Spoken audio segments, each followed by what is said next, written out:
It was May 1945. The guns finally fell silent across Europe. Nazi banners burned, cities lay in ruins, and millions celebrated the fall of the Third Reich. Yet beneath that relief, something darker began to take shape, an act of vengeance so vast, so cruel, that it would stain post-war Europe in silence for decades. As the conquerors marched triumphantly, plain ethnic Germans, many of whom had never seen combat, never marched, never shouted, "Heil Hitler," were instantly identified as enemy. They were described as fascists, vermin, invaders. The transgression was heritage, and next they would be pursued, beaten, and driven from lands their fathers and grandfathers had occupied for centuries. Picture it, having made it through 6 years of war, only to be told that you must go out of existence, that your home, your terrain, even your language no longer exist. Mothers and babies, old men and barrows through the mud, families moving west under armed guard. It was not freedom to them. It was escaping, and for millions, it did not bring freedom, but to anonymous graves. When the Nazis capitulated, Europe's complexion changed. Poland had shifted west. Czechoslovakia, Hungary, and Yugoslavia were restored to territory that had been lost and occupied or settled by the Germans. Vengeance seeped over borders, though. Allied leaders at the 1945 Potsdam Conference resolved that German minorities would be transferred from Eastern Europe into occupied Germany in an orderly and humane fashion. Those two words, orderly and humane, would be a cruel irony. Between 1945 and 1950, between 12 and 14 million ethnic Germans, or Volksdeutsche and Sudetengermans, were driven out of their homes.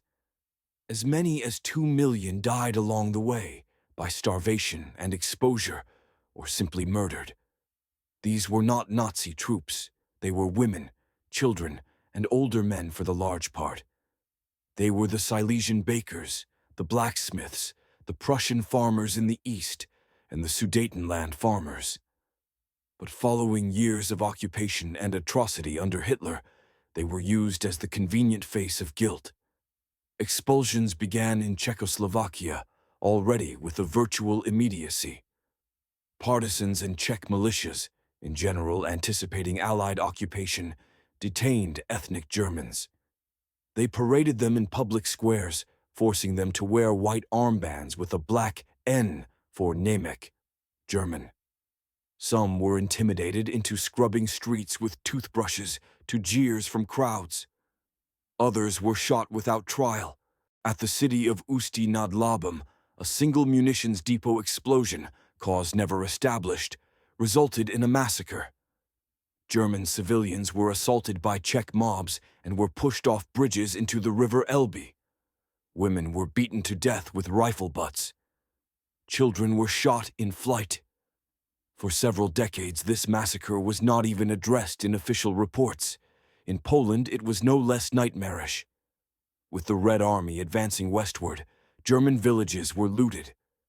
Soviet soldiers, exhausted by Nazi cruelty for 3 years and 6 months, took their revenge in unprecedented cruelty. Men were killed on the spot. Women were raped, serially sometimes, before they were loaded on westbound trains, if they survived at all. Villages were depopulated overnight. The irony of the case, the world which had defied racial violence now sanctioned another form of cleansing. But this time, not in the clandestine way, but openly. The very same moral indignation that had condemned Nazi atrocities now blinded the victors to the suffering of millions who shared only the enemy's blood. British and American government leaders had learned of the atrocities. Diplomats and Red Cross workers had reported train cars filled with hungry refugees, bodies stuck to the sides of cattle cars, women giving birth on station platforms. And the Western powers did turn away. They are getting what they deserve, they said. Justice had turned into revenge. And revenge, as it always does, consumed the innocent first. The expulsions were not motiveless chaos. They were legalized, ordered, and often festive.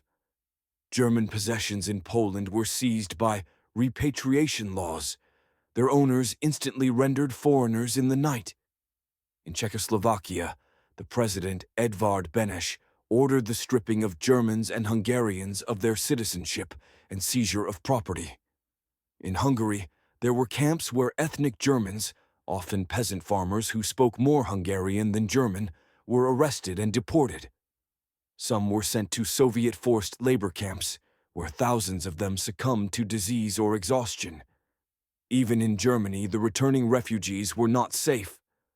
The country itself was ruined, occupied by Allied forces.